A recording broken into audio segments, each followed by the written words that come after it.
Good evening. How are you all doing this evening? Good.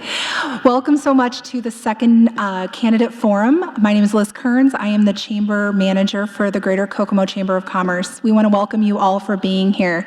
I also want to thank our partners, the Kokomo Tribune, the Perspective, the Alliance, ourselves, and of course the League of Women Voters for really helping put all the pieces together and having an opportunity to bring all of our candidates onto stage and really give them an opportunity to share their thoughts and their opinions in a venue like this. So thank you to the candidates for being here, and thank you so much for our partners who have been incredible for this. I would like to introduce Peg Harmon, who is here from Hamilton County League of Women Voters. She will be our moderator for the evening. Thank you, Liz. Hello, and thank you for joining us this evening for the Kokomo City Council Candidate Forum.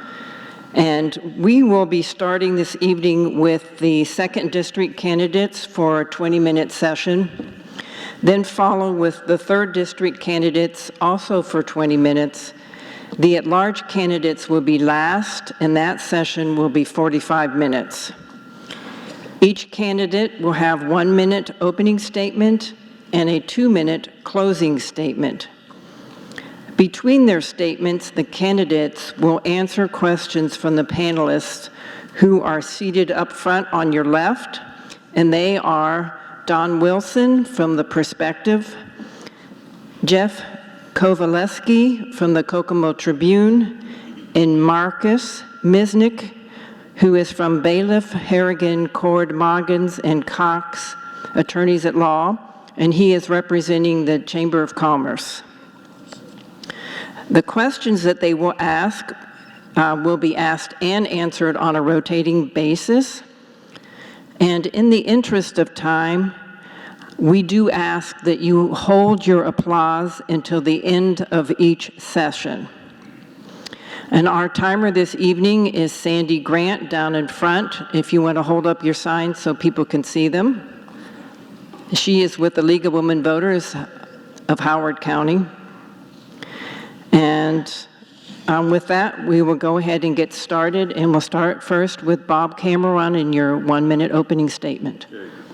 I'd like to thank 4 organizations that put this together, and you folks that come out today. My name is Bob Cameron. They can't be moved. They tape the mics down. Hello? Okay. Do I back up on my minute? Yes, okay. It'll be over by now. I'm Bob Cameron.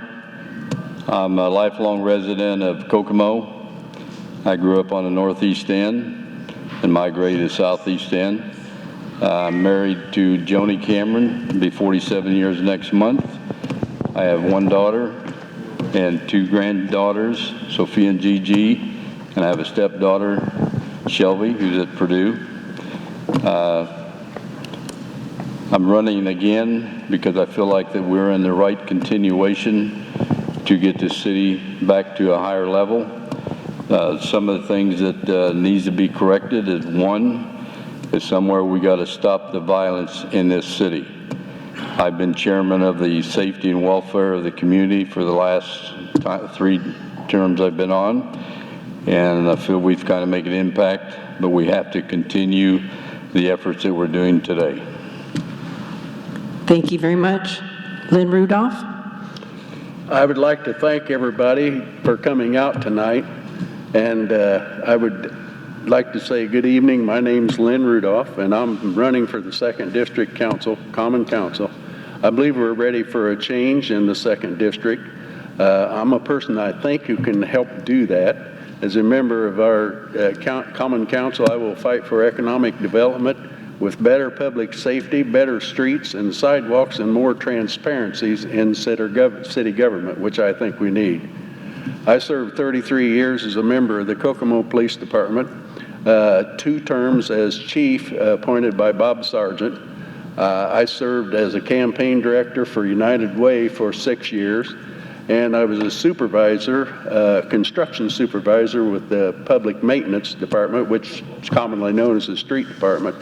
Most of the time that I was there, I headed up the teams paving a lot of the lot of the trails that we all walk and ride. So that's my background. My wife Vivian, and I have 2 children, Zachary and Caitlin, and 5 grandchildren, which I love very much. And I did get to see Bob's granddaughter, who looks exactly like his sister and the women in that family. They're all good looking, by the way, Bob. Just like me. Okay, thank you very much. And we will start with the questions. Don Wilson, you'll go first, and Lynn, you will answer first. My first. The first question he will ask, and you answer it. The council does not hire or fire employees, but it can affect the staffing levels through the budget. How do you feel about the city staffing levels presently within the realm of public safety, and would you support increasing police and fire fire department funding? I understand that this council does not hire and fire, but they do appropriate the money to hire folks. The police department is severely understaffed right now, and I'm concerned about it because we have a culture of violence that's starting to grow in Kokomo that we cannot tolerate and we cannot put up with. So do I want to hire more people? Absolutely. That'll be a slow process because if you could hire 5 police officers in a year, you would be lucky to get them through all the testing and training and academy and everything that they have to go through. So it's going to be a long-term process that should have never been allowed to drop this low. The departments, both fire and police, should have never been allowed to diminish in size like they have. Mr. Cameron? Yeah, I believe that what Lynn is talking about is correct about the staffing level. Being on the council, we have put in the budget enough money for both firemen and policemen, but we cannot bully the mayor or anybody else outside of our jurisdiction. We can put the money in and hopefully it gets used, but it's very difficult to do that because as a councilman, I know what my job description is. You can put in little quirks to say we need this, but sometimes it goes on deaf ears. But I do believe that violence has started. It's been going on for quite a while. It's just not in one area, but the latest one in the Northeast End, it was, I went to a very quick rally there and listened to those people. I mean, they're scared. They should not have to live like that they can't go to Studebaker Park. They can't walk somewhere without fear. And we've got to do something about that and listen to them that we want to have the same safety here as Highland Park does and Foster Park and Jackson Morrow. And I pledge to them that we will get that utilizing the resources. And that's what we got to do. It's got to get there. There's a groundswell in the Northeast End. I kind of put it like a snowball is going, and it's not going to melt because there's a lot of planning going on. Those people want to get rid of the fear and the violence in that area. Burying that 19-year-old boy this Saturday should never happen. Thank you. Okay, thank you very much. We'll move on to our second question, Jeff, and then Bob, you will answer. Did you want a rebuttal? I wanted some rebuttal, yes. I do not buy that the council cannot do anything with the mayor. I don't buy that. He depends. Please, could you hold applause until the end of the session? Thank you. Next year, if in 2016, which you were the public safety and welfare, Bob, the next year you can't do nothing in 2016, but 2017, when he comes down and wants other projects started, that's when you say, hey, no, we're not going to appropriate it. He's got to work with you as much as you have to work with him. Lynn, I'm going to have a rebuttal here. Okay. That's fine and dandy to say that, but you can't be a mayor and go and bully the governor to do something in there. You can't go and bully in there because that's not what I got elected for. We put the money in the buckets They move it where they want to. It's like a budget at your house. If you're short for food, you pull it out of your gas thing. You know, we've gone on deaf ears and everything you said, but you can't bully them. You can go talk all you want, but if they don't want to do it, they don't have to do it. Well, let me ask you this. Okay, then. wait a minute, we're just going to move on to the next question. We only have 20 minutes for this whole, and I'm We sure might they have take an plenty more hour. questions. That's fine. Oh, thank you. What I'd like to do is ask, if you can't go to him and say, you have not hired policemen and we need to hire them, by saying we've already appropriated the money and he decided not to do anything, then why would you go to the street department and say you haven't picked up limbs? You already appropriated the money for the street department and you haven't picked up trash here or you haven't filled potholes. That happens frequently, as you know. But Lynn, that falls under their job description to pick those things up. His job description. Okay, is wait a minute, now- we need to move on. Lynn, if you don't mind, Okay, I'd and like to I think ask I a had couple questions. explained at the beginning that you have 1 minute to answer the question, and you each have a 30-second rebuttal. All right. And we have plenty of questions and not very much time. Okay. And that's also why I wanted everybody to hold off on the applause, because when you do that, we have to wait. Thank you very much, Jeff. And thank the you. first person to answer will Bob. Okay. Okay, Mr. Cameron, last week we asked the mayoral candidates how they would feel about using money from the Economic Development Income Tax Fund in ways that aren't economic related, such as paying for city workers. Where do you fall down on that side? Do you think it's okay to use edit money any which way, which is legal, or does edit money go for economic development? I think that if you had to use the money for salaries, that would have to be if you're in a really dire straits. If you are totally out of resources, that could be an option to pay for people's paychecks. Thank you, Mr. Rudolph. Using economic development money should be used for economic development. But if we're smart enough to say that public safety, and I don't want to dwell everything on public safety, is part of economic development. Everybody wants to feel safe. They want to live in a community that is safe. Now, would I spend that money? Not until it was a last resort. Thank you. Okay, Marcus, and then Lynn, you'll have the first to answer on this one. Good evening, gentlemen, and good luck to both of you. Thank you. Other than public safety, which both of you have asserted that is a very prominent need in your district, what is the second district's most prevalent and immediate challenge, once again, other than public safety?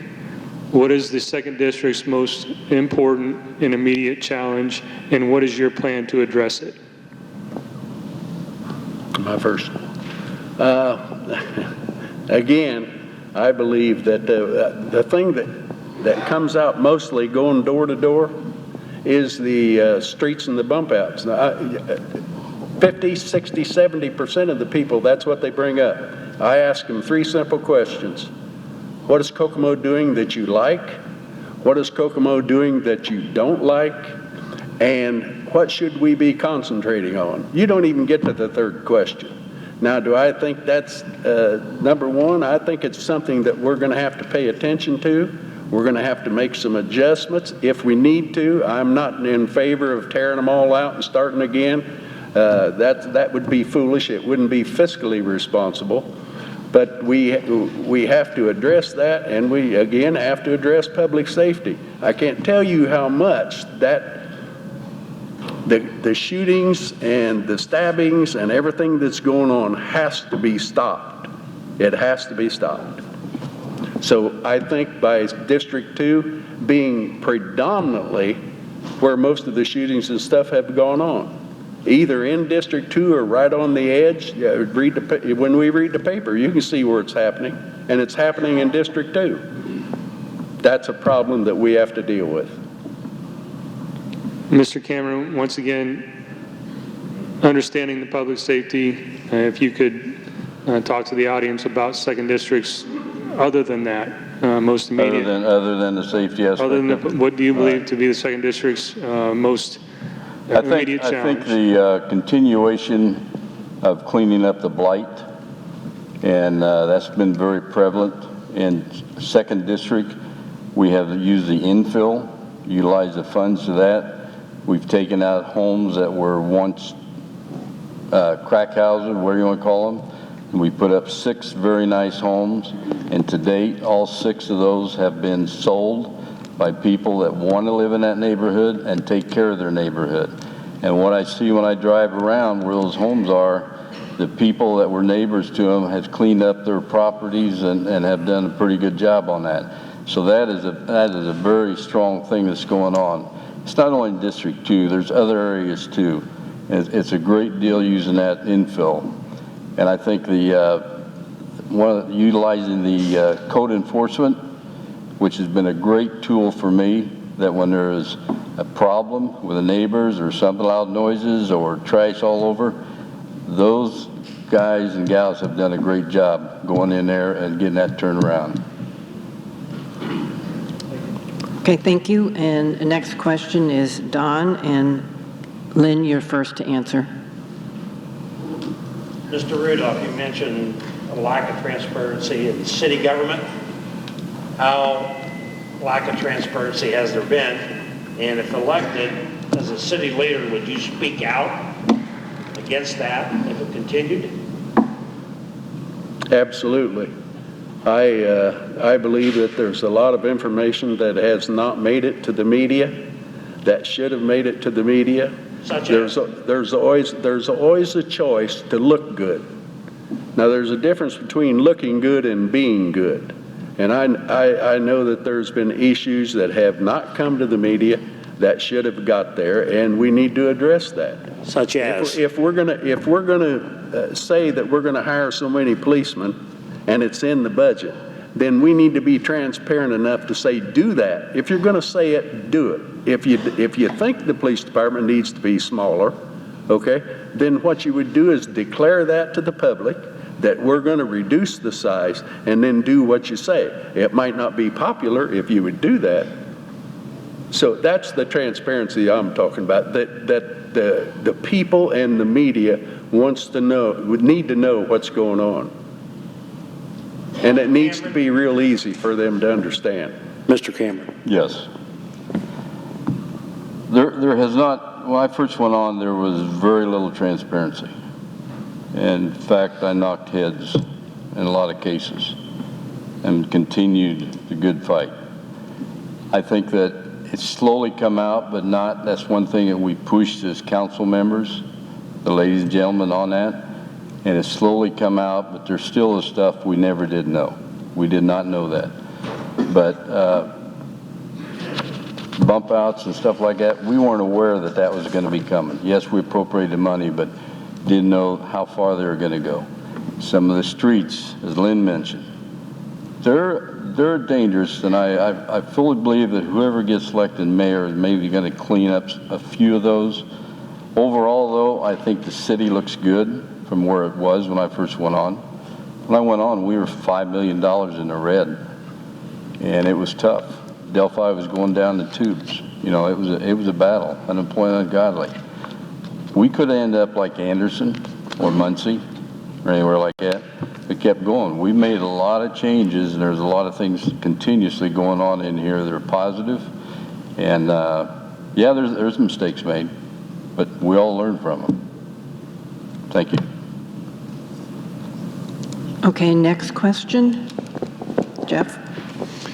Mr. Cameron, what do you think your biggest accomplishment has been since you've been a member of the council? My biggest accomplishment? Yes, sir. I think getting an answer to whoever has called me.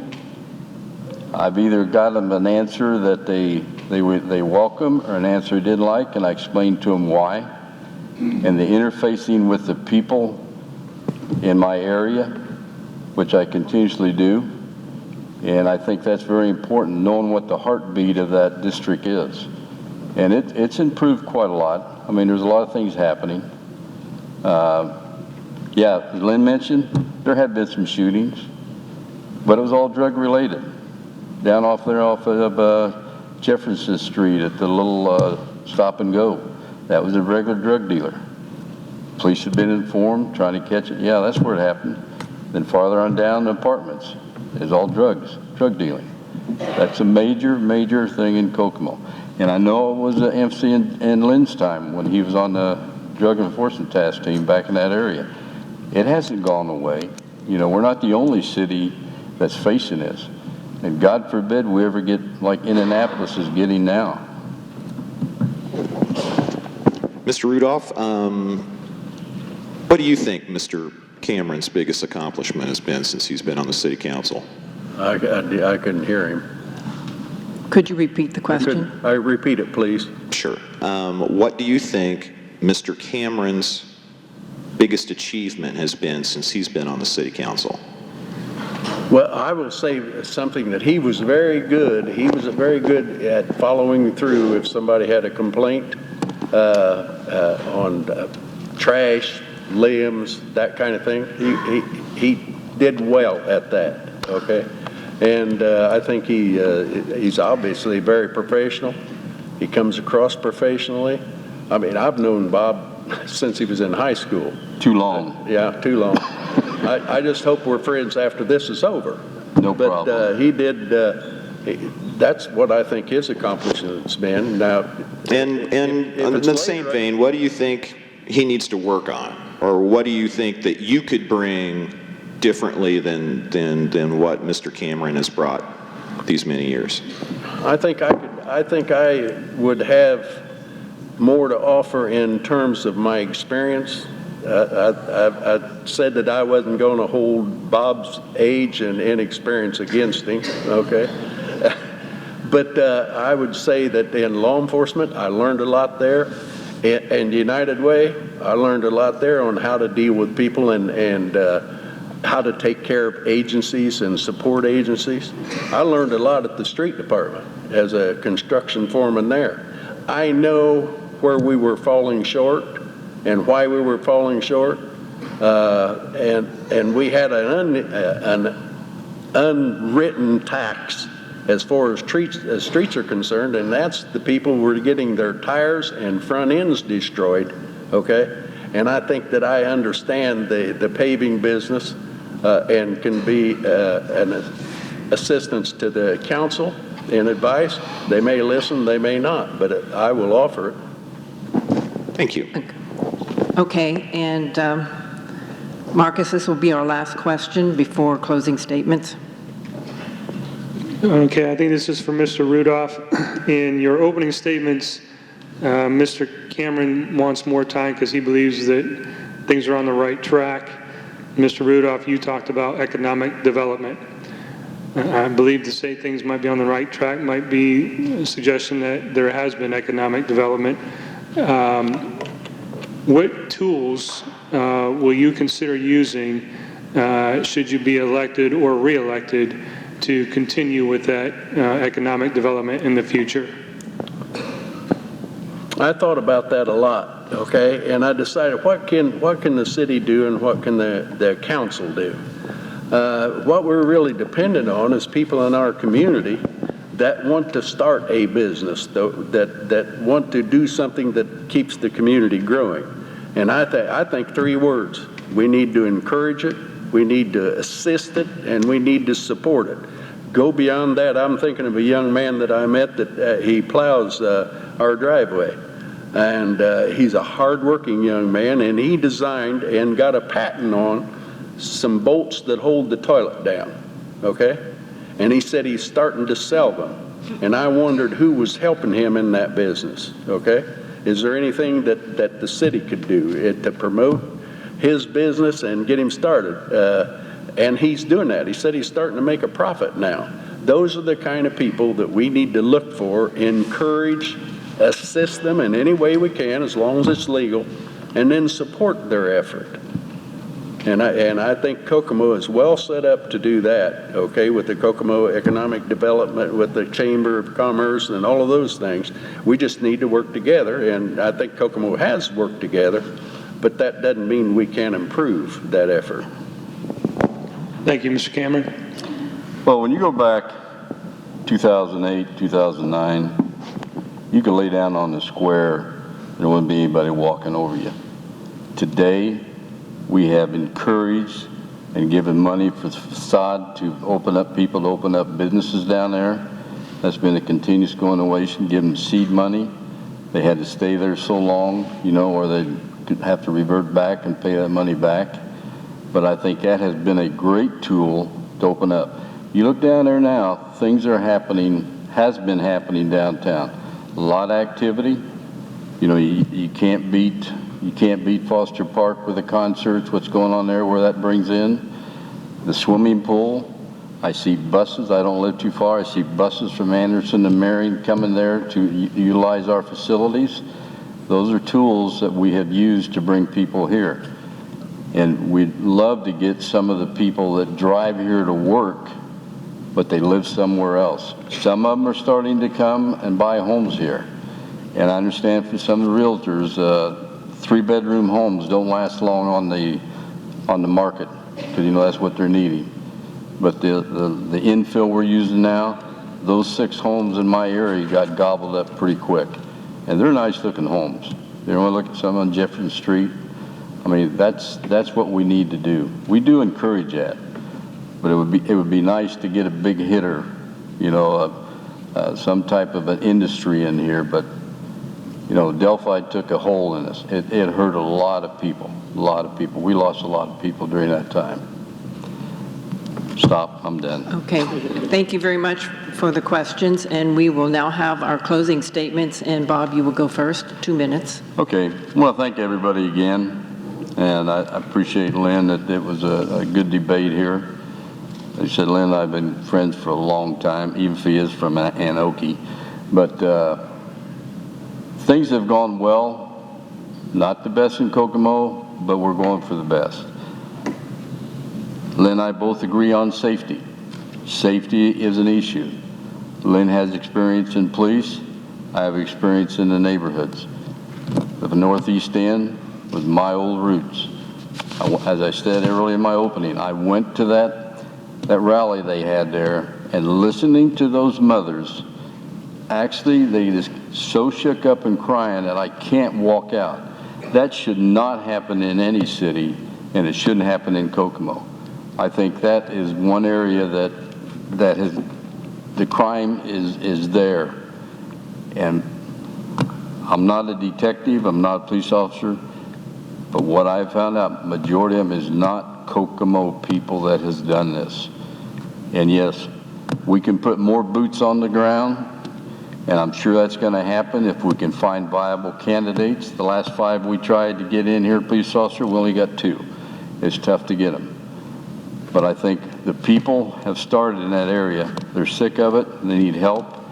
And I hope everybody in this audience has some type of empathy for them and support in what we're going to be doing there, because there's going to be a lot of activities going on. I'm done.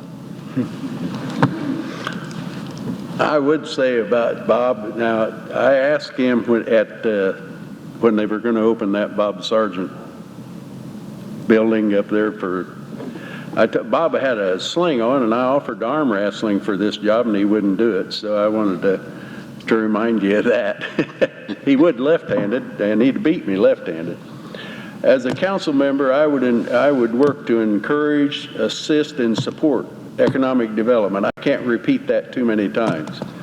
And I think we would do that by rebuilding the police department with the budget in mind. I think we would do that by rebuilding the fire department with the budget in mind. I think we could rebuild the streets and sidewalks. We can't talk about being a walkable city and not have walked District 2. If you walk District 2, you'll find out there's a lot of repair that we need to do, and a lot of it is the city's responsibility, because the sidewalks are buckled because of trees in the tree lawn, and those are our trees. I would champion transparency again. I can't repeat that too many times. We have to let people know what we're doing and how we're doing it. So I will be working for you, and I'll be open to any ideas and that will allow us to improve this city. And thank you. Okay, thank you.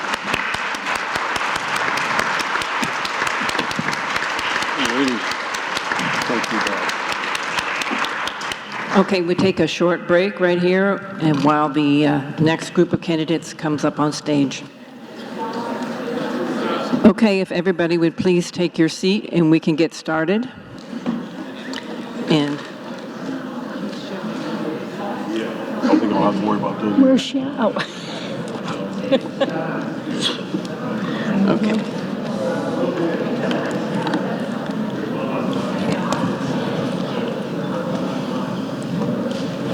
Put on my glasses.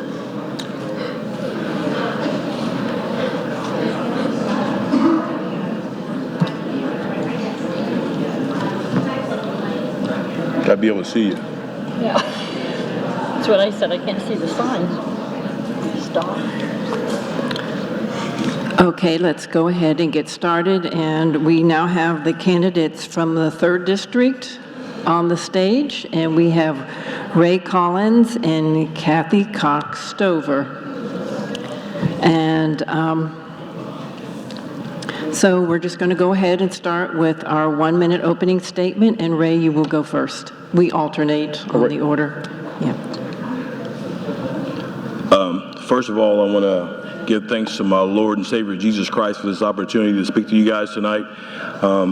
My name is Ray Collins. I've lived here in Kokomo my entire life, most of it growing up in the 3rd District. I want to give thanks to my lovely wife, who's out in the audience, Stephanie. I have 4 children: Alexis, Anthony, Cameron, and Braylon, 3 grandchildren. My nephew is also here.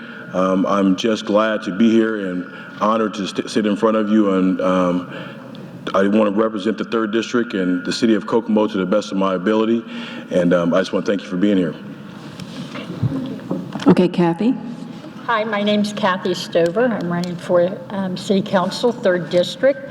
I want to thank the Chamber and Kokomo Tribune and Perspective for having us here tonight and for giving us this opportunity to speak. I've lived in Kokomo also all my life. Biggest portion of that in District 3. I live and work in District 3. I have raised my family here. I have 2 children. I have 8 grandchildren. I have a passion for this city, and I love Kokomo. I love working with people here. I have volunteered in this community for over 45 years with the youth and adults, and have served on several boards. So I thank you for letting me have this opportunity tonight. Okay, thank you. And we'll start with the questions. Don, you'll go first, and Kathy, you'll answer first. What do you believe is the biggest issue in the 3rd District? The biggest issue in the 3rd District is there needs to be a lot of safety is number 1. Infrastructure would be number 2. If you go in several areas in District 3, it's been probably, I would say, over 17 years since any of the alleys were done. There's several alleys that you cannot get through at all, which I believe with you not being able to get down those alleys and the way that they are, that really it goes towards safety. Not safety as in driving, because it is that, but just safety. If you go up in District 3 to between Taylor and Jefferson there along Calumet, the alley is so overgrown.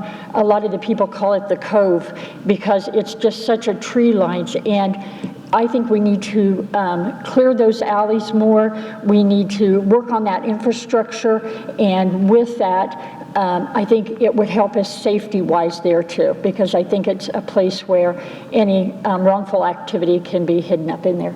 So thank you.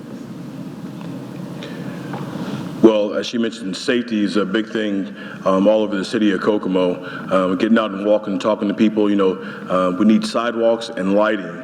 Out in Indian Heights area the other day, passing out signs, we also need some speed bumps maybe out there. So that would be my biggest thing, sidewalks, lighting, and safety.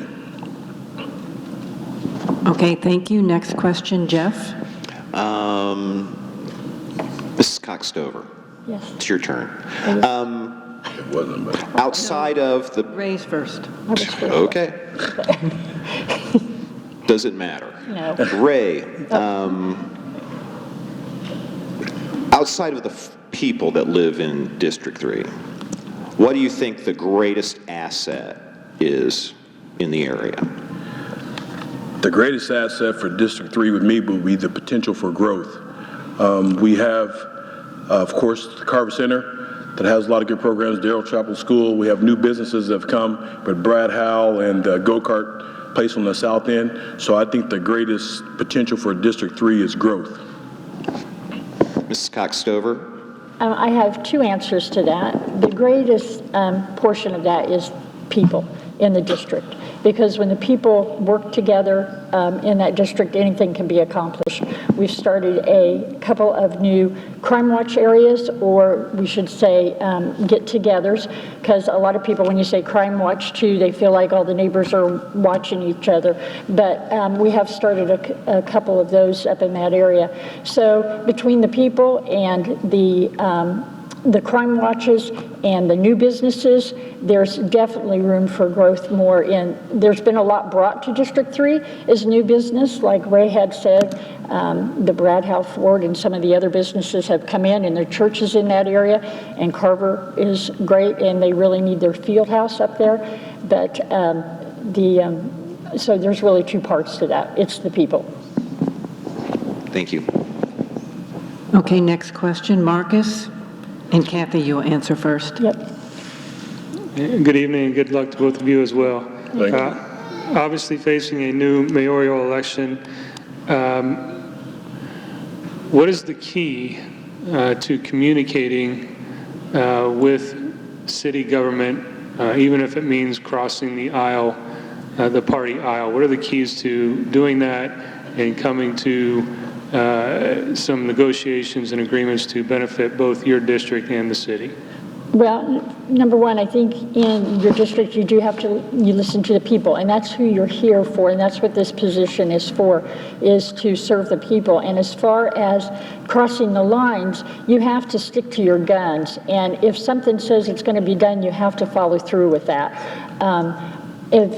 For all those that have known me, they know that I'm pretty much a doer. I usually have a pad and pencil in my hand all the time, taking notes on what needs to be done, and stick to my guns on that. And if you see something that's not right, or that as far as money goes, that's where it should be spent, then you need to stand up and say something on where that needs to be. Could you repeat that for me, please? Sure. We're, as well as your election, we're going to be determining a new mayor as well. And the question was, what is the key? The last candidates discussed some difficulties maybe in communicating and getting things done, but understanding that you may be communicating across party aisles. What's the key to communicating to come to negotiations to accomplish benefits for both your district and the city? Key to me is just being a good listener. Being a good listener, being able to ask important questions, and then understanding that you're going to have to agree to disagree. I learned to play well with others in my sporting world. There was a lot of people on my team that I didn't like, but when we came together, we knew we had to accomplish one goal when it came to that game. So I think the key is listening and being able to ask a lot of good questions. Okay, thank you. Don, we're back to you. And Ray, you'll answer first. Mr. Collins, if elected and you pass a budget and the budget's not being used in the way it was intended, would you speak out? Yes, I would. How vigorously?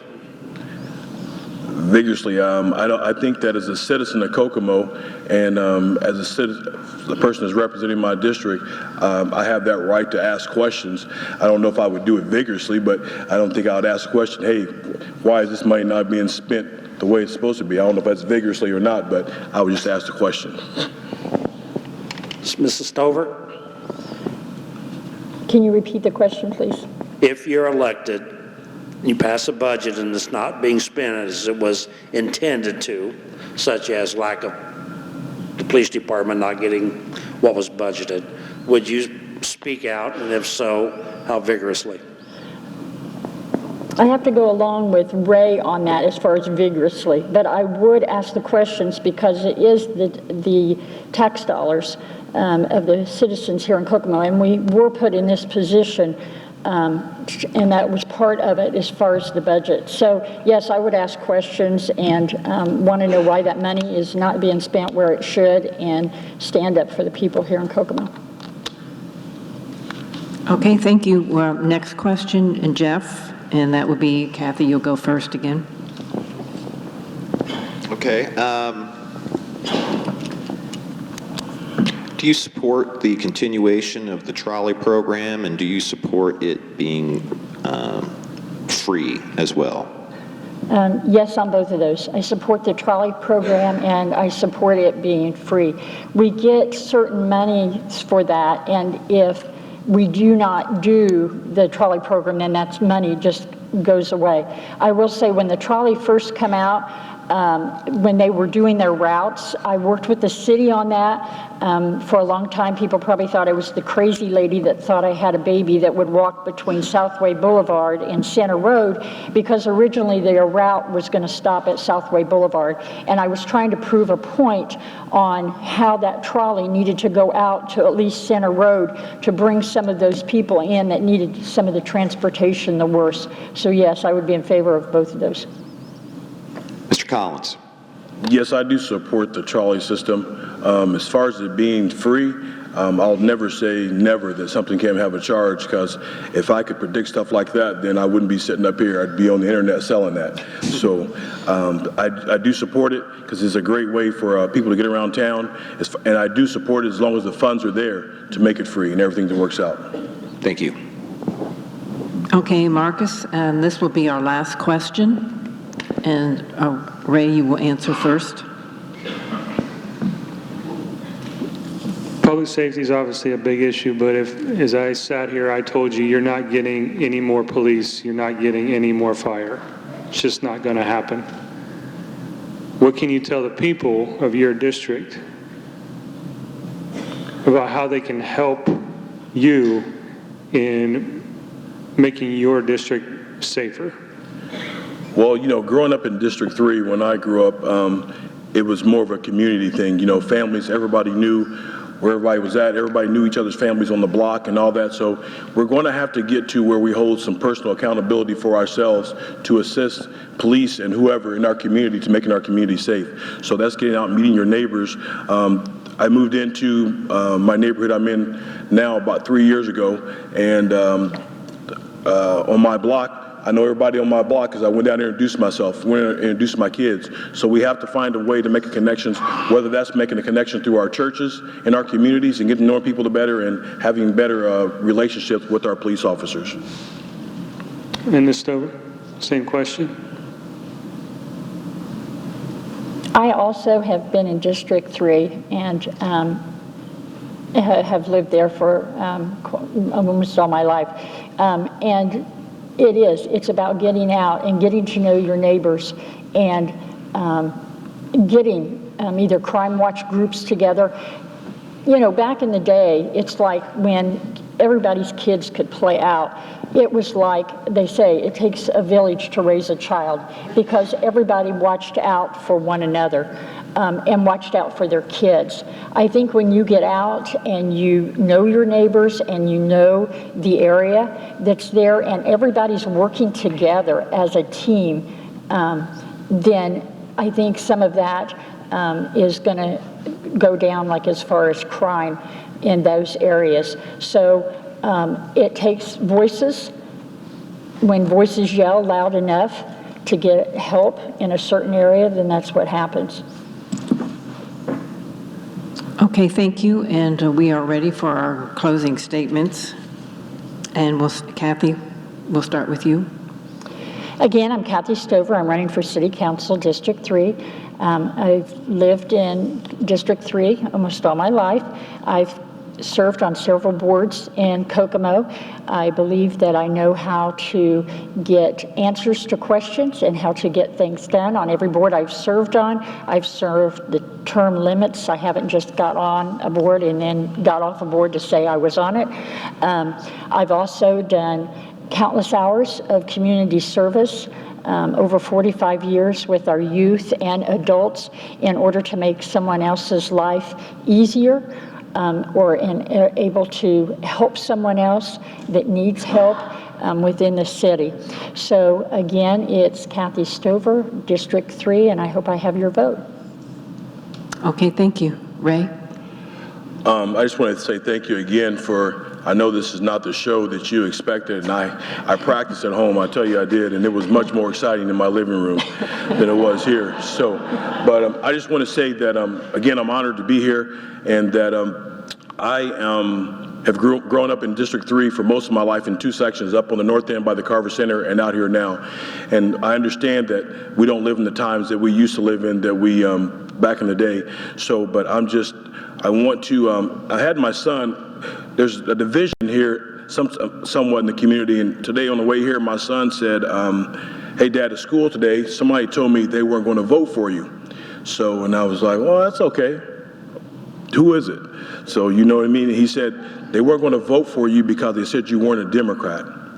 So, if these are things that we are teaching our kids nowadays, no wonder our community is not together in some areas or whatever. And so the one thing I want to say is, I ask that you not vote for me based on me being a Democrat, a Republican.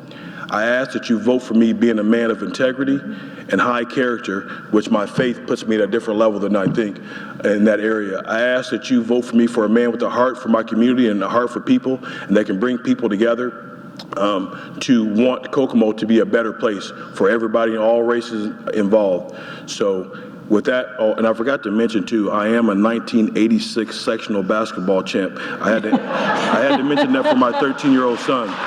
So I had to mention that. I told him if I ever got to this point, I would mention that. So in saying that, my name is Ray Collins, and I approve of this message.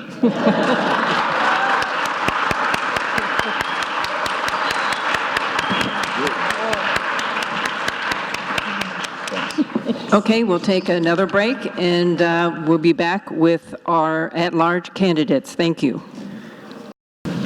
Okay, I think we're ready to get started. Sandy, do you want to show them the signs so you know what they look like? Okay. All right, and we're going to start. We're just going to go in order from my left and on down for opening statements. But our candidates on we'll introduce you, is Matthew Griku, Bob Hayes, Mike Kennedy, Sarah McKibben. Kara McKibben. Kara? Okay. Sorry, I'm reading off of my sheet here and it's got, thank you. Tony Stewart. Yes. And last is Matt Sedem. Okay, go ahead and start with your opening statements. Matt, we'll start with you. All right, thank you. My name is Matt Griku. I thank you all for being here tonight and taking the time to learn about the candidates and to take an interest in our community. My family, my father's parents came here from Romania and were immigrants. This community has offered our family incredible opportunity. And I'm here running because I want to see that our community continues to do that for families, that we offer people opportunity to better themselves, to make a better life for their families. And so I believe that I come with a background that allows me to be of benefit to our community and to help lead the council. And so I thank you for the opportunity to be here tonight. Thank you. My thanks goes to the Kokomo Tribune, the Kokomo Perspective, the League of Women Voters, and Jacada for putting this event on. These are good for the community. A little bit about myself. I'm a lifelong resident of Kokomo, graduated from Kokomo High School, and received my bachelor's right here at Indiana University, Kokomo. I'm married to my wife, Reba, and between our two families, we have 6 children, 14 grands, and 1 great-granddaughter who's barely 3 months old. I've had the honor to serve on the Kokomo Common Council for 19 years with a couple of breaks, one to run for mayor and one to run for commissioner. Currently, I'm the president of the council and responsible for the presiding over the council meetings, setting the agenda, assigning committee responsibilities. The council is the legislative body of municipal government and is responsible for legislating ordinances and resolutions. We also are responsible for the review and approval of the budget. These aren't all of our duties, but I look forward to discussing them more during this debate. Thank you. Go ahead. Hello there. My name's Mike Kennedy. Appreciate everybody coming this evening. I also want to thank everyone who's allowed this forum to take place tonight. This is my 5th time doing a forum like this. I've served on the council for 4 terms. I've enjoyed every minute of it. My wife is Susan. She and I live on South Washington Street for over 30 years. And matter of fact, I've lived on Washington Street for about 65 years. So in different places, not the same place, but looking forward to another term. And I just want to say this, if I could, about all the candidates that we've listened to last week and this week. It's not an easy job to put your name on the ballot. It's probably harder on the spouse than it is on the individual, him or herself. But to do that takes some responsibility and means that you truly are interested in to make things happen that are good for the city. So that's, I just wanted to mention that. And I'm looking forward to serving another term. Thank you. Good evening. My name is Kara Kitts McKibben, and I'm running for City Council at large. My husband and I have lived and served in Kokomo our entire lives, and we are currently raising our 2 young children here. I've been a self-employed cosmetologist for 16 years, and my husband, Mike, has been a member of the Kokomo Fire Department for the last 14 years. I would like to thank IUK, the Kokomo Perspective, the Kokomo Tribune, the Greater Kokomo Chamber of Commerce, and the League of Women Voters for arranging and hosting this event tonight. But most importantly, I would like to thank everyone in the audience who came out tonight to support this process. By being here, it shows that you care about Kokomo's future. Again, thank you. Hello, my name is Tony Stewart, and I'm just so excited that you all are here. It gives you an opportunity to get to know me. My beautiful wife, Dr. Dana, is here. We have 4 daughters. We've been living here for about 14 years now. I pastor a church. She has a pediatric practice. I have a CNA school. I have an MBA from Indiana Wesleyan. I'm a nurse, a hospital administrator, and there's lots of things that I think that we can do in Kokomo to change things. I got in this race to be a part of change, to bring integrity, to bring some excitement, to just be a part of the process that I think we need to take Kokomo to the next level. I'm excited that you guys are here. I'm excited that I get to tell my story to your faces today. So, hey, I'm ready for this thing to start. So, welcome. Hey, good evening, everybody. Can you hear me? Good. I wish the place was packed a little bit more than it was, but thank everybody for showing up this evening. I'm Matt Sedam, run for City Council at large. Born and raised in Kokomo, Indiana, currently reside on the North End with my beautiful wife in the audience, and my 2 kids are being watched because I didn't trust them to be here quietly. Graduated from Kokomo High School in the year 2000 with academic honors. Graduated from Ball State in 2004 with a finance degree. Chose to move back to Kokomo. Took a job at Delphi in the finance department in accounting, where I worked full-time and got my MBA going to school full-time. Worked in corporate accounting for over 10 years and have taught in the Kokomo school system for almost 3 years. Currently, I'm a job coach in the community. I help people with disabilities find jobs, teach them independence, and empower them so that they can live their lives fully to the best of their abilities. Proud of what I do, and I know that if myself can make an impact that way in the community, imagine what we can do when I'm on the council. Thank you.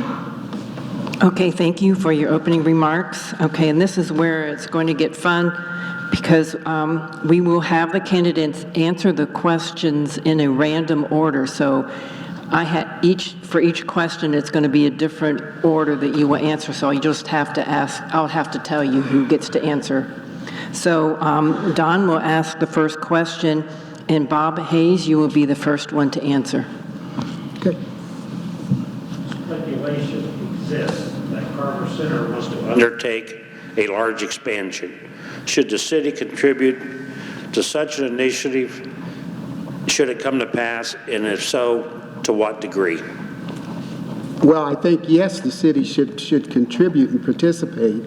I know there's been some meetings between the committees and some members of the administration. I think people need to realize, and a lot of people in the audience may not know, but the Carver Center and the grounds that it sits on is owned by the city of Kokomo. So there is a responsibility there as the landlord of that property. The Carver Center board operates under an agreement that's been around ever since its inception in 1942. So yes, the city should participate. As to what level, we have to see what kind of capital fund drive that they can do, and the city can come in there and augment that, or if we've got the funds matched. Okay, Mike Kennedy, you're next. Oh, yes. Carver Center expansion is probably something that's been talked about for a few years. They would like to build some more sporting for gymnasiums. I know that because they've got a huge contingent of people that are there already. We've had some discussions. As Councilman Hayes has mentioned, we haven't seen the complete plans yet. They will have their own fundraising activities, and if the city can help, then we would certainly be glad to do so. Okay, Matt Sedam, you're next. Yes, correct. Yeah, I want to also agree. I think it's a great vital resource for that area. Every dollar invested in there will return, many-fold. Not to harp on it, my wife ran Girl Scout troops there. I mean, they see the impact they have with the kids in the neighborhood. I don't know why we would not want to invest in that neighborhood. We talk about issues of crime and the kids growing up. That's a place they can go. Why would we not put some taxpayer dollars and help fund a community center like that? Okay, Matt Grieco. Yes, I believe that Carver Center is important not only to that neighborhood, but an important part of our entire city. I think that's something that the programs that are run through there are an investment in our future. My children have participated in activities at Carver Center. That's something that, as we move forward, we need to look and see what the plans are and see how it's most appropriate for the city to participate. But I would absolutely support being a part of that project. Okay, next, Tony Stewart. I totally agree. I grew up using Carver Center in Evansville, Indiana, similar the same way. I've used the Carver Center. I was part of the board there, so I absolutely agree with that. Okay, and Cara McKibben. Yes, I absolutely agree with the majority up here that the Carver Center does need some expansion. Absolutely, the fundamental basketball league that they had when I was growing up, to getting to be a part of that and seeing the impact that it has on the youth here. I have a young daughter who would love to play basketball at Carver Center, especially here locally, instead of the travel leagues that seem to be taking place and happening now.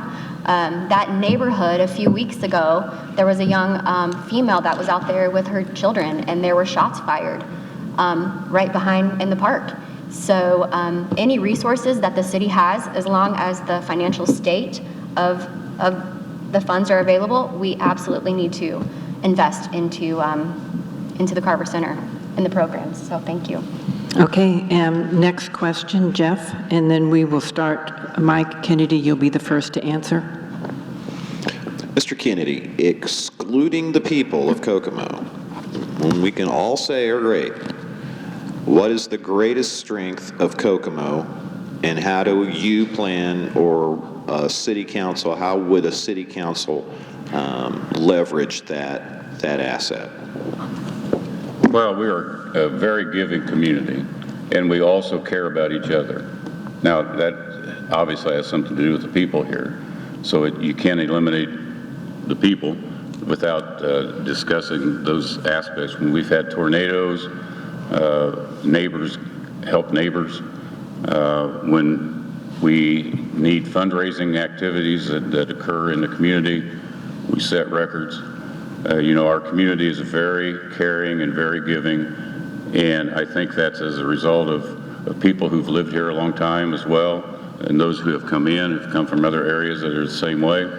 So I think that the people that are here and those that may want to come in can look at those activities and determine that, this community cares about other people.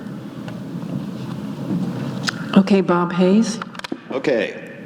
We can all agree that people in Kokomo are awesome. Outside of that, what is our greatest strength, Bob? And how would you like to leverage that? I got it. Okay. I think one of the things that we need to recognize that we have some great educational opportunities here in Kokomo. I was able to go on a tour of Ivy Tech and some of the things that they're doing out there, and I saw the robotics that they're working with in conjunction with Chrysler. The city has worked very strongly with IUK in the gymnasium downtown. Those two things, education-wise, are strengths. I think another thing that we have a viable downtown. If I was going to bring somebody to Kokomo, the first place I'd take them is right past the stadium to the downtown. Our downtown, compared to some other cities like Anderson, Anderson looks like a bombed-out city. Windows are paneled up. I think our strengths lie in our education institutions. Our strength also lies in the amenities that we are developing and can offer someone that would want to move here. Okay, Matt Griku would be next. So the question, excluding people, I think comes back to our untapped resource, our potential that we haven't realized yet. And that comes from entrepreneurial spirit that has built this community, but it also comes from our unique location. We have good infrastructure coming to and going from Kokomo. We're close to Chicago. We're close to Indianapolis. We have the potential and have proven in the past to be a manufacturing hub, and we have the resources in place educationally now to be able to take that manufacturing experience and train up a workforce to be the workforce of tomorrow. We have the ability to have well-trained workforce that will be able to work in an automated society. There's still going to be jobs in those automated plants, and those are going to require good people. We're putting in place an education system that is going to make us viable in the future. Okay, thank you. Cara McKibben. The greatest strength that currently Kokomo has is the room that I'm sitting in right now is IUK. Right here, I think we have a golden egg, and by continually working together with the city and partnering with the university and expanding what we already have, I think is only going to make Kokomo stronger, not only economically, but also growing our community in the right direction with educated workforce. Like, I've been reading a lot of stuff and reading up on skilled trades. We need to push our people here that we have to continue a post-high school education, whether it be skilled trade, bachelor's, associates, because I think in the long term, when we're looking for companies to invest here locally, they want skilled people, and we have the people here, and now we just need to work on a program to get them educated. So thank you. Okay, Tony Stewart. I mean, I know that our biggest attribute for the city of Kokomo would definitely be IU, Kokomo, and Ivy Tech, and our trades. I mean, I think that one of the biggest assets that, even though I have a bachelor's degree in healthcare management, is my nursing license. Trades, skills pay bills. So if we can get our students to get skills, I don't care if it's a plumber, I don't care if you're an electrician, I don't care if you're a nurse. If we can get those skills, which we have a lot of individuals out here who can train our students for that, that is one of our biggest assets. So some will go to IU Kokomo, some can go to Ivy Tech, some can go over to Inventrec Center, because if you can go there, you can get to work one. Some can get certifications and be working within 6 to 7 weeks. So we have a major workforce out here that is ready to be put to work. We train about 10 to 20 students every 6 weeks, and they're getting out of school making $17 to $18 an hour. So I know what our biggest challenges are, but our workforce is in demand, and that's one of our biggest assets. Okay, Matt Sedem. Yeah, I mean, not a shock that we're pretty much all in agreement, workforce and everything. I mean, these are all pretty easy answers that we're going to throw around, but I'm just going to speak personally to myself. I lived in Anderson, Indiana, 3 blocks from downtown. How many times do you think I visited downtown weekly? 0. There was nothing there. There was nothing to go to downtown. So we need to bring in folks. We need to have a downtown that's vibrant, because we have a good feel in the city. I don't have to go to Indianapolis to get a feel of it. I can go downtown to other places, you know, and feel like I'm in or go to other places, go to Kokomo and feel like I'm in other places. That'll help keep the folks in our city and drive the workforce. So I think we have a good asset right in the heart of our city that we need to continue to utilize. We also mentioned, I heard someone's mention 31. Obviously that's a magnet for growth. Why would we not utilize that either? You can get on 31, it used to take, what, an hour to get downtown? I can be downtown almost Indianapolis in 40 minutes. We need to highlight these things that we can bring into Kokomo. Highlight our downtown, highlight what we have, the amenities that we have in the city, and bring in those jobs. So yeah, people are great. Every one of us is fantastic. We have a skilled workforce, but we have a jewel right in downtown that has grown in the last 10 years that does not happen in other cities in Indiana. Okay, we have a rebuttal. I totally agree, but I'll be the first to tell you, if you have no jobs, you have no downtown. If we do not have people skilled up, the only thing that made me and my wife stay here is because we had jobs here. And I love the bikes, I love the trails, I love everything that downtown brings. I love to go to have dinner down there, I love to take my kids down there. But if we do not have jobs in Kokomo, people will not stay in Kokomo. Agreed. So why are we not, hold on, we're supposed to hold the applause. So let's also start with the young kids, my kids.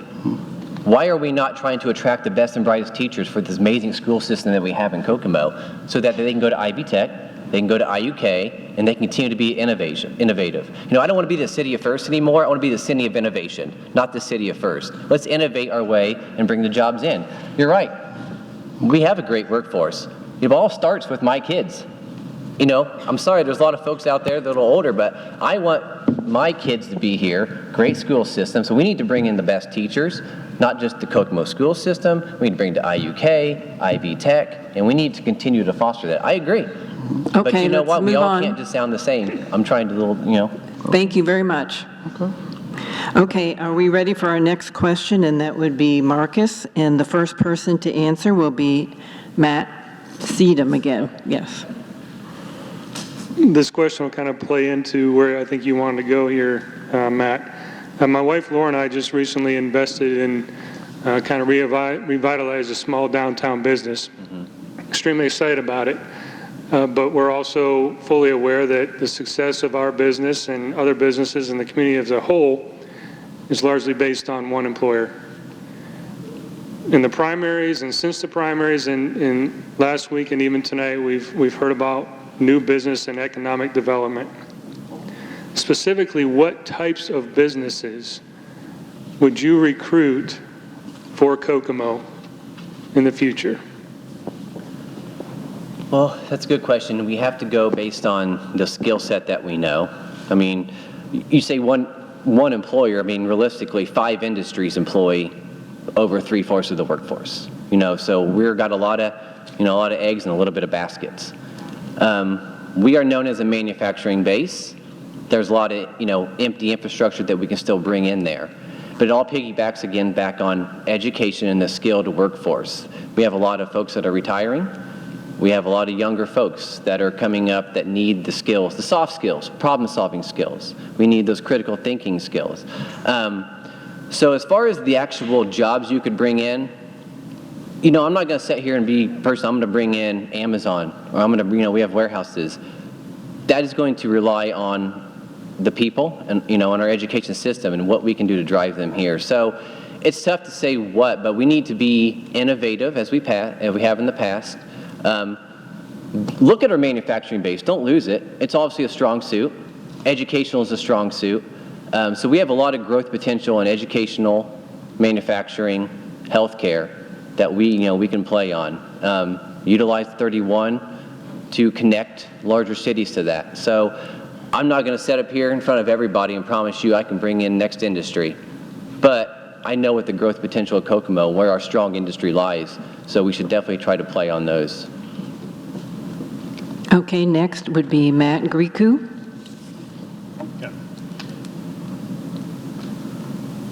I'm going to agree that I don't have a specific industry that I would target, but I do think it's time that we start to put more emphasis on economic development, direct economic development, where we're actually out there seeking different businesses to come here, create jobs for our community. The plan in the recent years has been really focused on quality of life, has been focused on trails and bump outs and making the city more walkable, and all of those things are good. I mean, having a city that looks nice, having amenities for the people that live here is all wonderful things. But we have to learn to walk and chew gum at the same time. We have to turn our efforts to directly attracting companies, to looking at options of putting together an industrial park where we have shovel-ready sites, where we make ourselves more attractive than another community to the company to come and relocate here or to build your new company here. We need to spend our time on both of those issues. We need to continue our efforts for quality of life.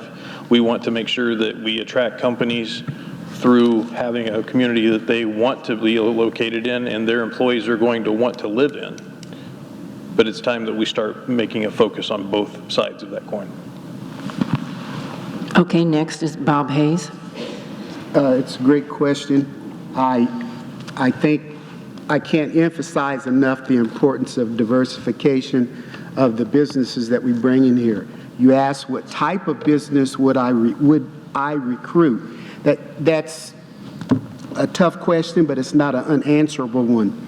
We need to look, and I seems like I read somewhere that one of the fastest growing professions is in the repair of solar panels and working with solar panels. If you read the papers here recently, just south of us, Tipton's getting on board, and I think 17,000 panels. They'll be able to provide power to about 800 homes. Those are some things that we can look at, or businesses we can look at bringing here. Also, there's a big demand for software designers, system analysts. Those jobs are going to people from outside of our community. We got to get kids started in high school on coding and doing software design. It's going to be important. That's where your growth industries are, in my opinion. Who would I recruit? Renewable energy companies. I would look at software design, and we had to have a flexible workforce that would be trained and can support them. Okay, thank you. Cara McKibben. The first avenue I would hopefully see growth would be on our public safety departments, both police and firefighter. I think we need to continue to grow those departments because they've been depleted for the last 4 terms or 12 years or whatever. And then I think we need to look to the future. We need to diversify our job market here. We are a manufacturing town, and currently I have, you can see driving up on 31, they are currently on strike, the UAW, to hold on to the livable paying jobs that we have here. So I think we need to continue to support our local labor unions. We need the continued support and the seed money for young entrepreneurs to invest here in our town, whether it be downtown or South End, North End. We need to continue those efforts. And then also the continued support of our local universities and skilled trades programs. A few things that I have conversations with people in my salon, in my chair. The South End is in need of a grocery store. And I would love to see a Fresh Time come in, or a healthier option for groceries for people that are wanting it, instead of having to drive 30 minutes south to Westfield to have that. And then we need to actively be seeking tech firms to come here. And this is kind of a non-Republican answer, but I think the future here is hemp farming and also processing plants for hemp for textiles. So thank you. Okay, thank you. And Mike Kennedy? We have several organizations within our community that are constantly on the lookout for new businesses. They're trying to attract new businesses to this community. We have to be very careful and make sure we have a conducive environment for new businesses to come in. The council has always done tax abatements for businesses coming, even current ones. And we need to continue to utilize our quality of life activities. And, the use of public and private developments has certainly been a model for a lot of places. They look at what we've done here and to develop other activities in the community that allow us to expand our resources here and utilize everything we have, including the educational amenities that we have in this community and including the people that we have here. We want people to stay, and we're in competition with many, many other cities. Everybody wants the same thing as far as new companies coming into their community. So it's a competition. We have to be ready for that, and we have laid out a lot of those groundbreaking activities in the community so that other businesses can come here and develop and begin their activities in this community. Inventrec is a great example of that.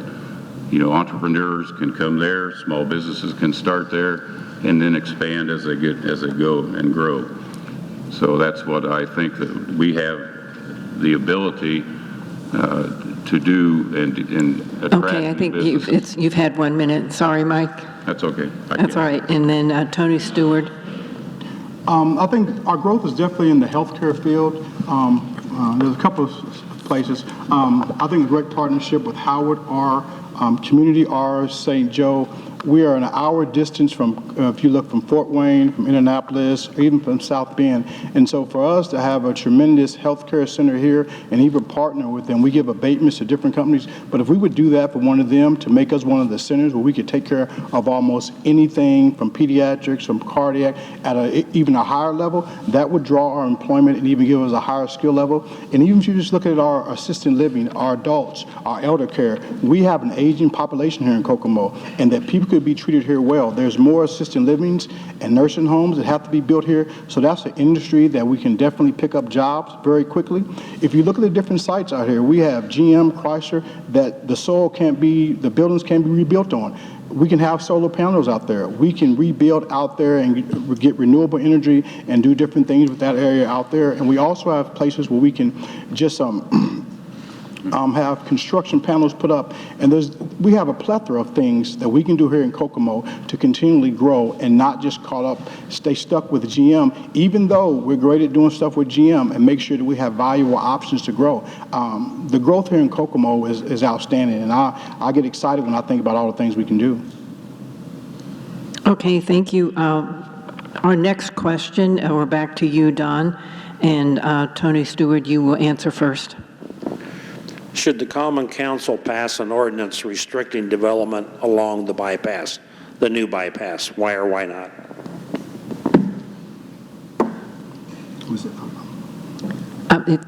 No, it's Tony Stewart first. No, I don't think so.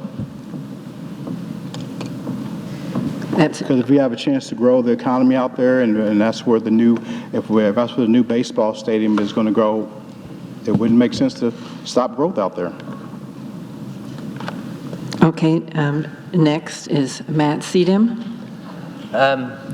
No, I think we should develop along that. It's a great magnet for business. I wasn't involved during the whole process where apparently wasn't going to be any growth out there. New time, new leadership. I say, yeah, if there's opportunity that we can drive business and use that for growth, it'd be silly not to. Okay, next is Cara McKibben. I completely agree with these gentlemen that if there's an opportunity and there's a company looking to invest in our community, then we should absolutely, definitely take that opportunity. Okay, Bob Hayes. No, I don't think I would support, no, I don't think, I know I wouldn't support an ordinance prohibiting any growth along 31. Yet, at the same time, we need to be strategic on what we do allow to be along there. We just don't open the doors to anybody. We want to make sure that the placement is proper. We have the infrastructure to support. Okay, Matt Griku. I wouldn't support an ordinance restricting growth along 31. However, I agree with Bob that we need to be strategic. That needs to be something where we use that for industrial development. We need to make sure that our development along there doesn't in any way hurt businesses we currently have along 931 or throughout the rest of our community. We don't want to keep people from coming into Kokomo, but if we can utilize that area to foster investment in new industry, creating jobs out along there, creating jobs that are going to have more people living in our community and participating in our community, then that's a benefit. Okay, and Mike Kennedy. Well, I would not support an ordinance that would restrict any development out there as long as we're very careful in what's going to be developed. It's an infrastructure issue because if you think about it, where that highway was built, there is no, we don't have much water, we don't have the sewers out there, we don't have drainage. So those things are all considerations if we're going to bring companies in, because obviously the city would have to spend millions and millions of dollars just to develop the infrastructure for those communities, for those facilities. I think that we have always tried to protect our folks that are currently on and with businesses on 931. We kind of made a pledge to them many years back when that highway was in the planning stages that we would not allow restaurants to go out there on the new highway, because then we would lose people coming into the city. And we still want to attract people traveling on US 31 to come in and enjoy a restaurant, stay at a motel, take in a ball game or whatever they're here to see. So I think we just have to be very careful in what we allow to be developed out on the new highway. Okay, thank you. Next question is Jeff, and Tony, you get to answer first again.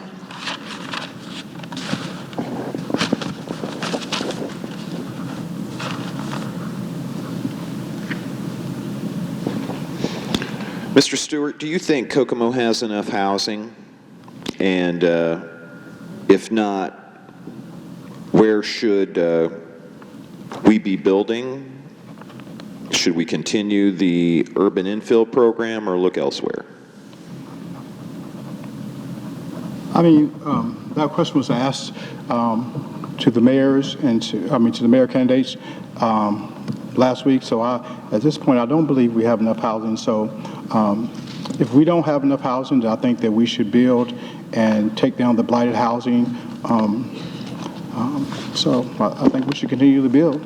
I do. Cara McKibben? Okay, as far as affordable housing in Kokomo, we definitely need to expand on that. But as far as the Section 8 Public Housing Authority, I think we need to maybe hold the reins a little bit on this. I think part of Kokomo's problem has been the increase and the influx of people coming in from some of the highest crime cities in around the nation. So I think that's one of the reasons we should slow down on Section 8 and Housing Authority, but we also need to look at the towers here. I did some research the other day that the towers that we have in Kokomo were only supposed to last about 20 to 30 years. And they're having maintenance problems and maintenance issues with the plumbing and different things. So if we are looking to build and grow in that area, we need to be taking care of the people that live here first before we allow an influx of people from out of town. Once again, I know you would like to applause, but please could you hold that applause until the end? And so, Mike Kennedy, did you rebuttal? Can we get through all the answers first and then you can do rebuttal? Okay, Mike Kennedy?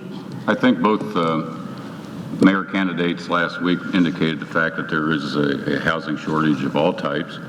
And you must remember that any Section 8 housing is a federal program, not a city program. And sometimes they work within the state as well to get tax credits so that they can build. So it's an issue that we need to continue to look at and make sure that, if we need to make changes, then we need to get the federal government to make those changes and also the state. So, we must continue to develop the housing that's necessary for people to come and live in the city. Okay, thank you. And Matt Greco next. I believe there is a need for additional housing. I don't think it's in any one particular part of our community. I think that throughout the community there's a need, and that's a need that is in many different economic levels. As far as the concern with people from coming here and creating problems, we do have an issue with outside people coming and causing an issue as far as crime with drug trade. I don't know if it's directly related to that housing, but that's where we need to return a focus to community policing and rooting out those problems in whatever neighborhoods they're in. Okay, thank you, Bob. Yes. Okay, I think Mike responded appropriately about Section 8. That's not a council responsibility to have. The Housing Authority has a wonderful board and staff that is responsible for administrating HUD contracts and Section 8 housing. As far as the towers, again, that belongs to the HUD and the board. If they're not being repaired properly, I think we can contact the great housing authority that we have here in Kokomo. The city has representation on their board of directors, and so we do have some input in that. But as far as directly administrating it, it's not ours. Now, I keep hearing about the Chicago, and I understand that we've had some people, some bad actors, and they're from Chicago. But, I've heard everything from Mike Kennedy and I are bringing them in on buses to they're just driving down in caravans. I think some of this is a reality, but I think a lot of it, people are using it for political means.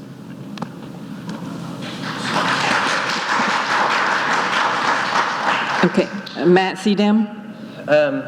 Yeah, there obviously is an affordable housing problem in the community. If you look back at when I graduated high school, median income in the community was over $50,000. Now it's mid-30s. Can't have the same level of housing and affordability back then you do now.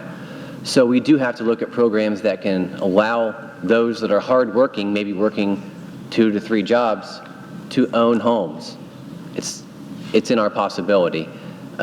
So yeah, we do have a problem with affordable housing, and I think the infill project is a great thing to remove homes that are broken windows, boarded up in the community, tear them down and rebuild them. Drive along Apperson and you see some houses that obviously have stuck out. You can tell they're brand new, but that's ultimately going to drive property values and make their neighborhoods better. So yeah, we do need to keep the infill program, but yes, let's also look for affordable housing. Let's not stigmatize folks because they're having a hard time, they want affordable housing. Let's not stigmatize folks because they come here seeking a better life.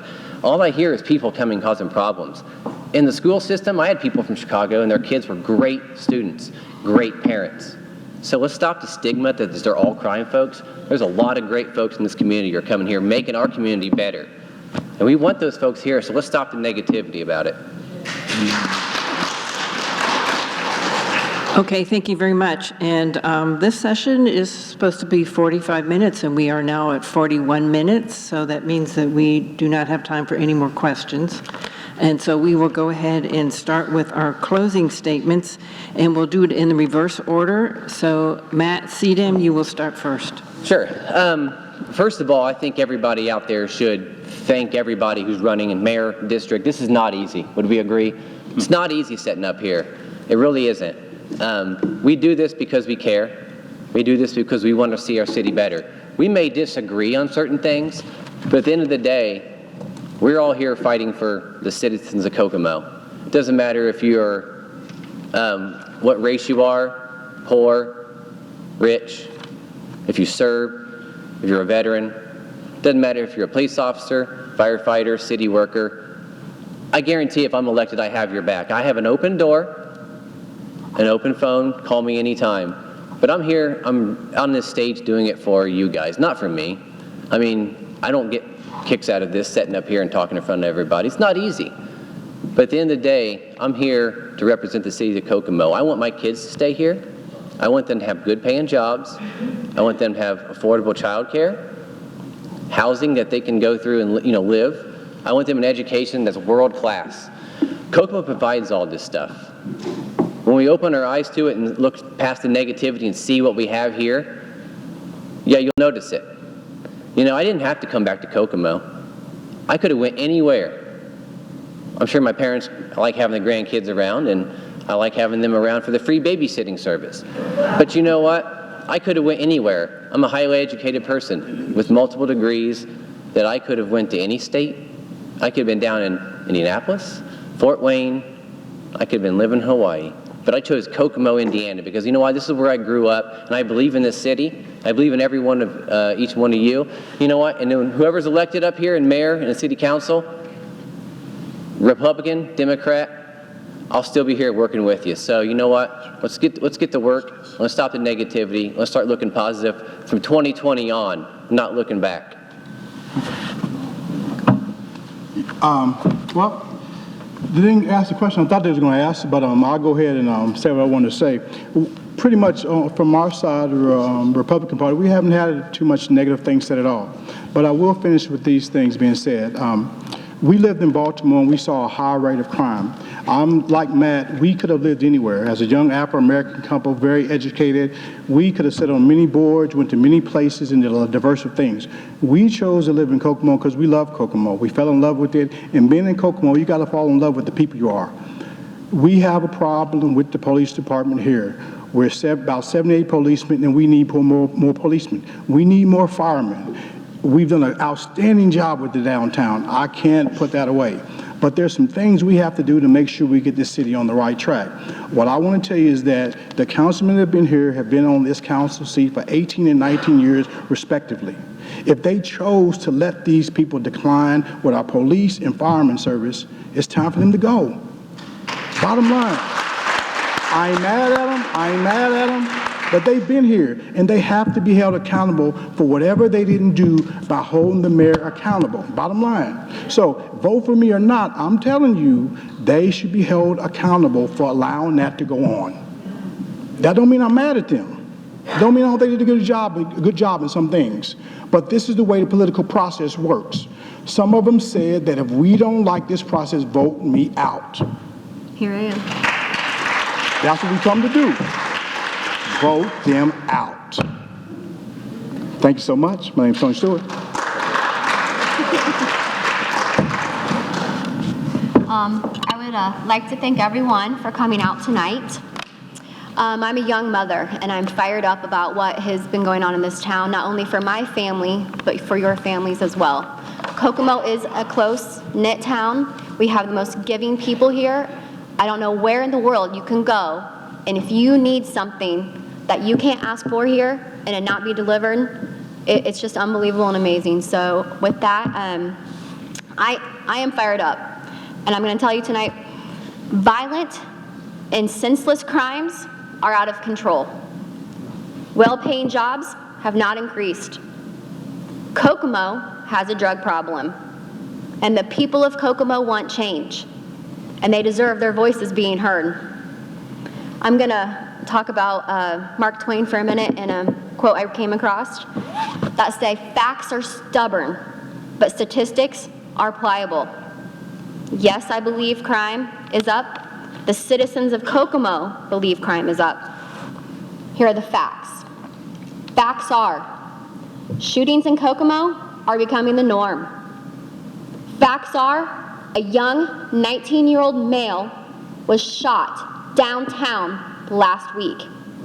Facts are, the current council and mayor have done nothing to address these problems. I say no more. I say no more.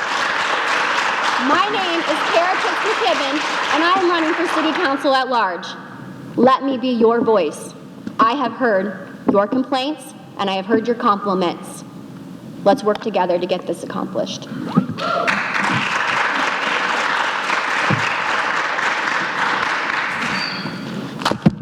As I said, I appreciate the fact of everyone putting together this forum.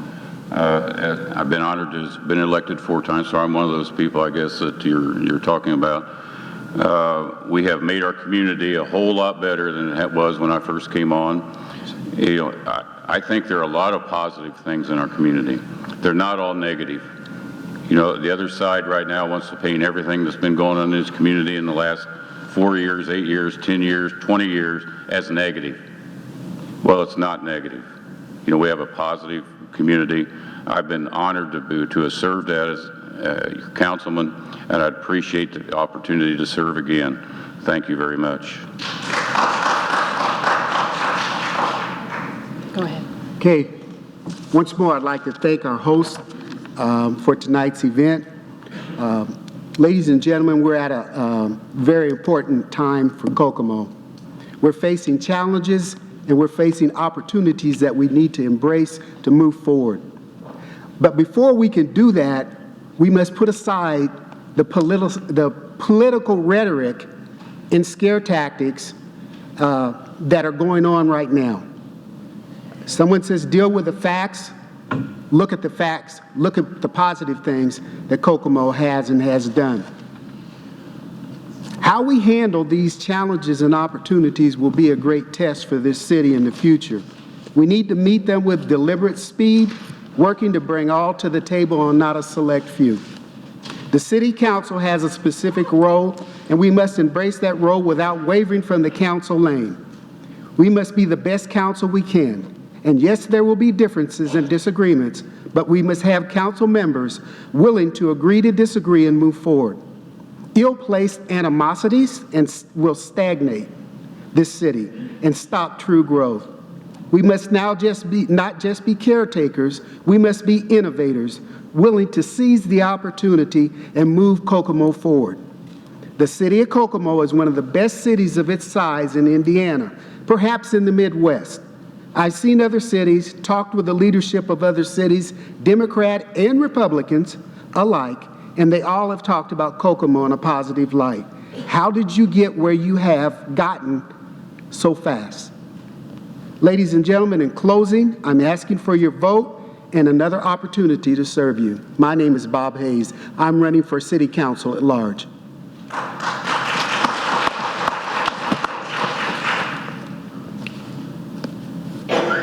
I thank everyone for this opportunity this evening, for you being here and being a part of this, for showing your support for your community. We do face challenges, and we do have incredible opportunity before us. We have to acknowledge the challenges. I think one of our biggest challenges is the opioid drug epidemic. That's something that is tearing at the fabric of our community. You can look at crime statistics and see that those are directly related to the drug situation.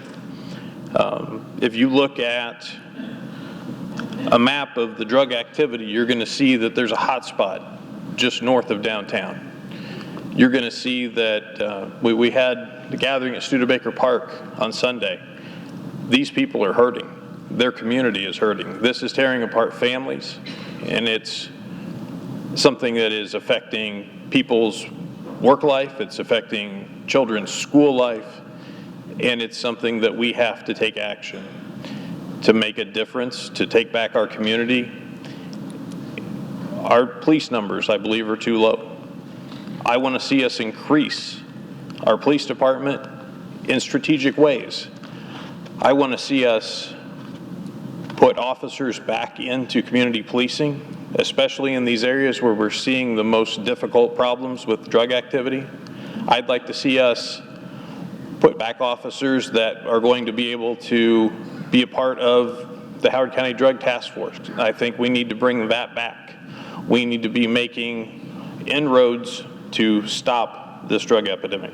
We need to have officers that are actively working interdiction. We have incredible opportunities. We have to take care of our challenges to realize them. In my job, I've learned to be a listener. One of the things I bring to this council is I can listen and I can problem solve. And I look forward to being able to do that to make Kokomo a better place. My wife Debbie and I have chosen to live here. We've raised our family here. I'm proud that our daughters Allie and Livy are students here at Indiana University Kokomo. Our son's a student over at Indiana Wesleyan in Marion, and we'd like to see our children live close to us. We'd like to make this a place that they want to call home. I would appreciate your vote. I look forward to helping our family and your family as well. Thank you.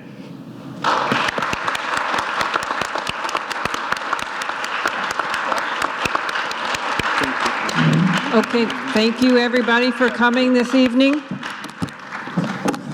And there is a reception following. It's just outside here in the hallway, I believe. So we hope to see you out there.